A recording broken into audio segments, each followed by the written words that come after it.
Hello everyone, for OneWrestling.com, this is Bill Apter, day 2 of the continuing coverage of the untimely death of the legendary icon Roddy Piper. Today is August 1st, 2015. On the line right now with me, one of the all-time greats who was, of course, one of the people, the pioneers who laid the tracks of sports entertainment when wrestling became sports entertainment, and doing so much with Roddy Piper.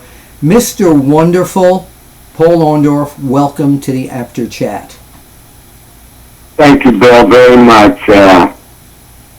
It's kind of a sad day for me. Yeah.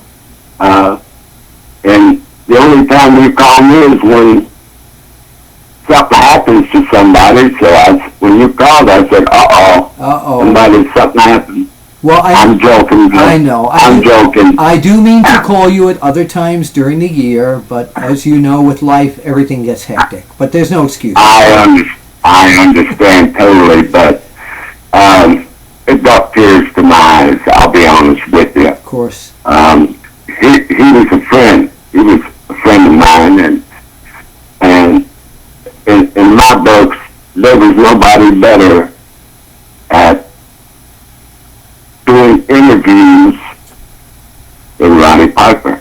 He was the best.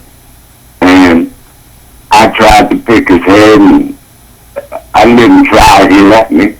He would tell me, and he would help me. He helped me quite a bit on my interviews and stuff, because I had the body and the looks, and the third part of it is interviews. You know, that's a big thing. Interviews is everything. And that's the part that I got a lot of help from Roddy. He helped me a lot, because I used to call him and he'd call me, and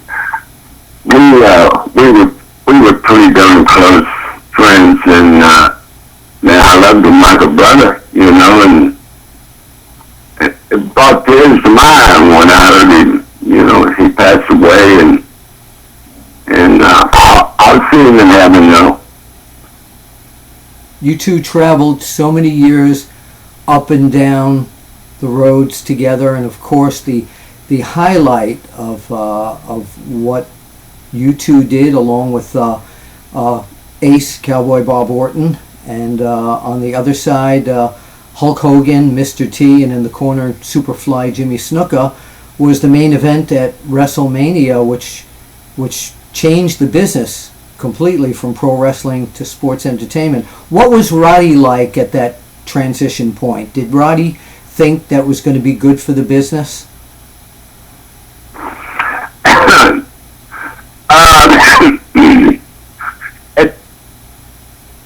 Yes, and I'll tell you why. Because of the media, the newspaper, television, it's just Madison Square Garden, Vince McMahon, just everything, and it all came to one big bang, like the atomic bomb the first time we used it. And that's what the first WrestleMania was, and that's what it did, and from that point on, wrestling went crazy. Right or wrong? Absolutely right. What type of guy was, I know what type of guy Roddy Piper was to me. He was wonderful. He was terrific. He was always on, and he always had an idea. What type of person did you find Roddy?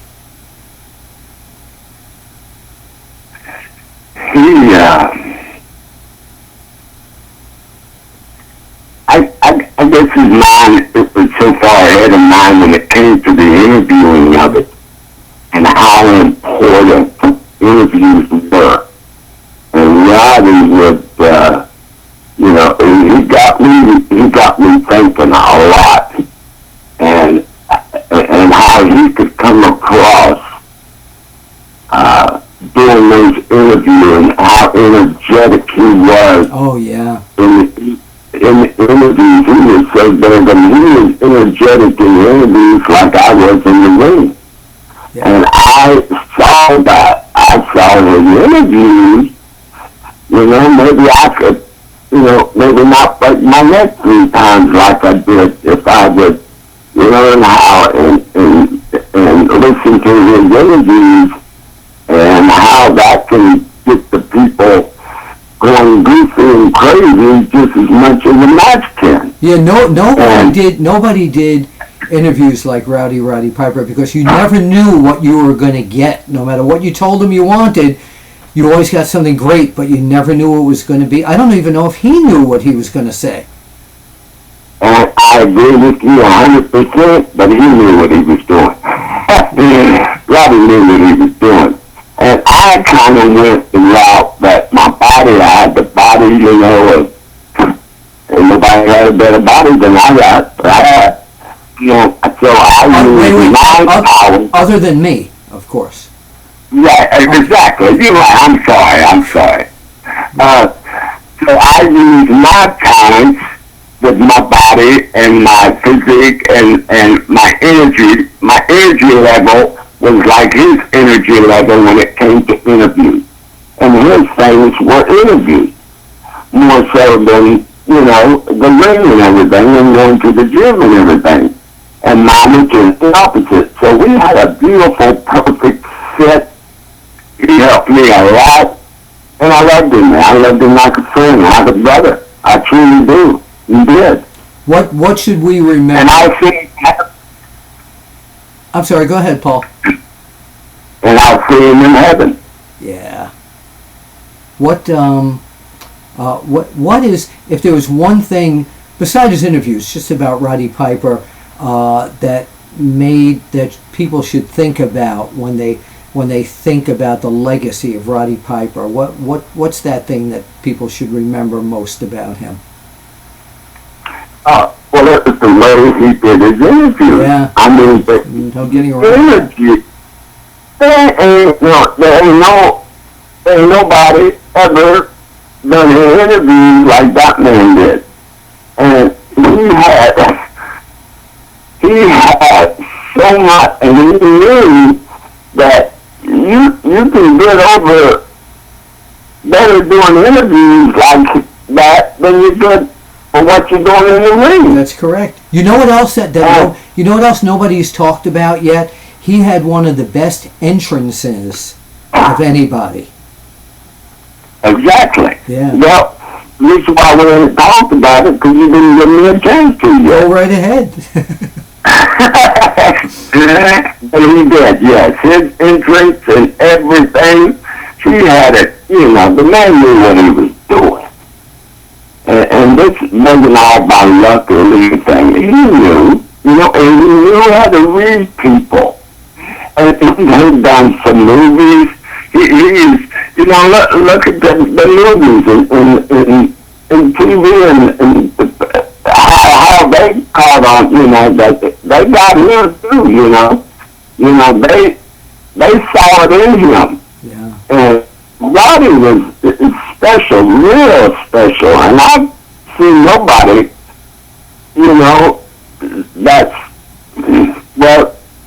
there's only one Roddy Piper, and that's the way it is. All right. Let's, before we leave, let's check up on Mr. Wonderful, Paul Orndorff. Tell us about your health. My health, well, I had cancer, stage 4. Yeah. And I'm about 3.5 years now, I think, on the good side of it. That's great. That's so good. And, the Cancer Treatment Center, and the one they have here in Atlanta, where I went and had it done, and the doctors were great, and my wife, and we're still, I've been married 40-something years now, and we're still together, and... That's amazing. Without her, and, I wouldn't be here now, but quite frankly, because we drove every day. I had to drive almost 80 miles, for about 9 weeks, 10 weeks, and went through the chemo radiation, and the treatment center of Atlanta did it, they got it. And I still good. And I'm at my old high school right now, about 195. I still go to the gym. And I feel pretty darn good. And I still got all my hair. So well, I wish I could say the same about me, but I still have the comb over. Yeah, but you truly have Mrs. Wonderful, don't you? Yes, I do. Yeah. I've been blessed to be married all these years now, and I regret nothing. Well, I regret some things, we all do, but in marriage and things, but I regret nothing. That's nothing. Right. I am perfectly happy, and I'm going to die with her. So, yeah, I'm good. I feel good, and I really felt good hearing from you. Well, thank you. You know, I love you, and we've been friends a long, long time. We went up and down the roads together for so many years, and you were always you were not only one of my favorite people, but next to me, you had the best physique in the world. Oh, there's no doubt about it. I just wanted to emphasize that. Paul Orndorff, thank you so very much, and we will miss Roddy Piper. Yeah, and we sure will. I brought tears to my eyes, like I told you earlier, and it'll take a while to get over it, but, the good Lord He'll move us on, and, we